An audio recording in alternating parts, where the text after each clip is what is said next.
करने जा रहे हैं ह्यूमन डाइजेस्टिव सिस्टम। तो सबसे पहले हमारा खाना माउथ कैविटी में जाएगा। कोई भी खाना तुम खाओगे तो वो मुंह से लोगे और हमारे दांत उसको पहले चबाएंगे और उसको पतला करेंगे। अब माउथ कैविटी में एक एंजाइम निकलता है टाइलिन।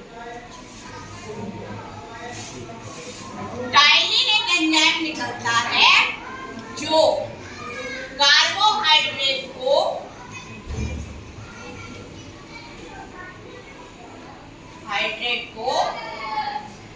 किसमें बदल देता है? माल्टोज। यानी एक तरह का ग्लूकोज होता है ये माल्टोज, उसमें बदल देता है। और ये एंजाइम किसमें पाया जाता है? हमारी लार में, सलाइवा में पाया जाता है। तो जब हम भोजन लेते हैं और उसको जितना अच्छे से चबाएंगे उतना ज्यादा एंजाइम हमें मिलेगा माउथ कैविटी में। तो तुम्हें पता है रोटी कैसी होती है? रोटी में क्या होता है? अनाज में क्या होता है? कार्बोहाइड्रेट। कार्बोहाइड्रेट किसमें बदल जाता है?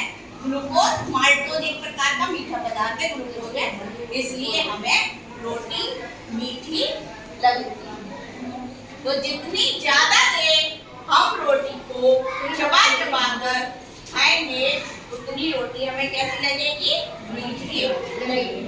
अब हमारा भोजन कैसा हो गया? पतला और लसलसा हो गया। अब ये ग्रास नली से ग्रास नली में जाएगा, लेकिन यहाँ भोजन का कोई पाचन नहीं होगा। कोई पाचन नहीं।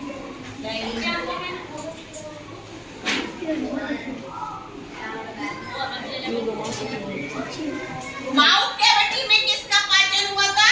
कार्बोहाइड्रेट का। किसका पाचन हुआ था? कार्बोहाइड्रेट। अब जो जितना भोजन हमारा लसलसा और पतला हो गया वो किसमें चला जाएगा?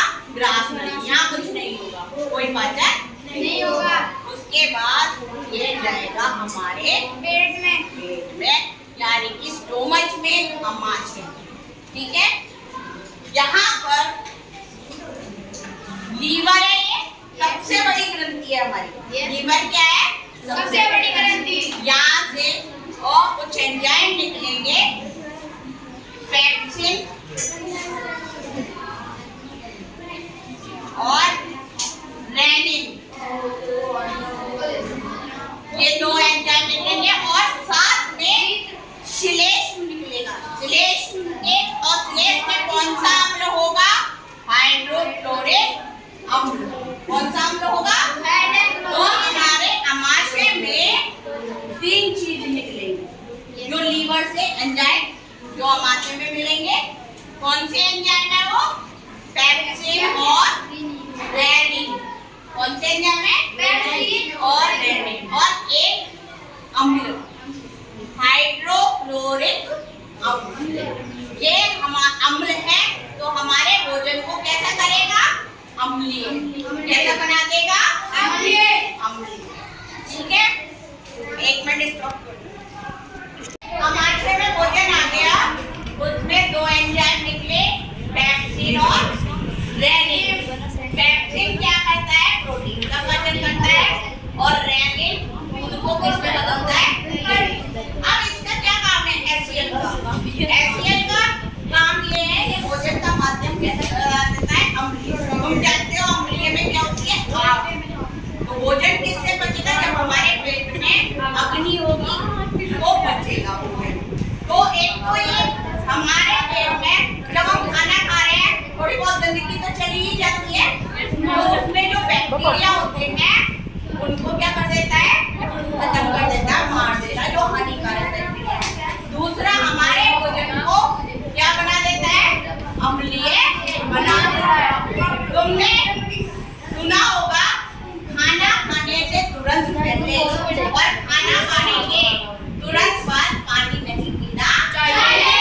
वो इसलिए कहते हैं अब हमारे पेट में तो क्या है? आमाशय में अम्ल, और हम पानी पी लेंगे तो वो अम्ल कैसा हो जाएगा? तन्मू हो जाएगा। उसका जो पावर है क्या होगा, हमारा भोजन बचेगा नहीं और बैक्टीरिया भी नहीं मरेंगे। इसलिए खाना खाने के तुरंत पहले और बाद पानी नहीं पीना चाहिए। अब हमारा भोजन किसमें आ गया, छोटी आंत। और यहाँ पर पैंक्रियाज से एंजाइम निकलेंगे, पैंक्रियाज से एंजाइम निकलेंगे और यहाँ पर पाचन होगा प्रोटीन का और फैट का। दो चीजों का यहाँ पर पाचन होगा, किसका, प्रोटीन और फैट। और यहाँ पर हमारा पाचन, हमारा डाइजेशन पूरा हो जाएगा। कहाँ पर जाकर पूरा हो जाएगा, छोटी आंत में जाकर पूरा हो जाएगा। अब हमारा खाना पच गया, बिल्कुल उसका प्रोटीन फैट वगैरह सब कुछ बच गया है। अब हमारा ये तुम देख रहे हो बड़ी आंत, ठीक है, बड़ी आंत में कुछ उंगली के आकार की रचनाएं होती हैं, जिन्हें बोलते हैं बिलाई। क्या बोलते हैं, बिलाई। अब ये भोजन में से जो अच्छे अच्छे पोषक तत्व हैं उनको क्या करेंगे, अवशोषित करेंगे। तो यहाँ पर क्या होगा, एब्जॉर्प्शन। भोजन का क्या होगा, यहाँ पे एब्जॉर्प्शन, अवशोषण होगा।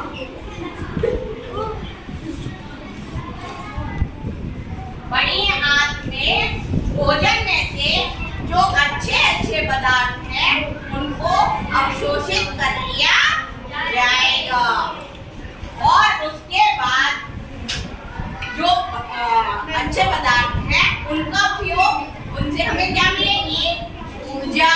हमें काम करने के लिए, कोशिकाओं को चलाने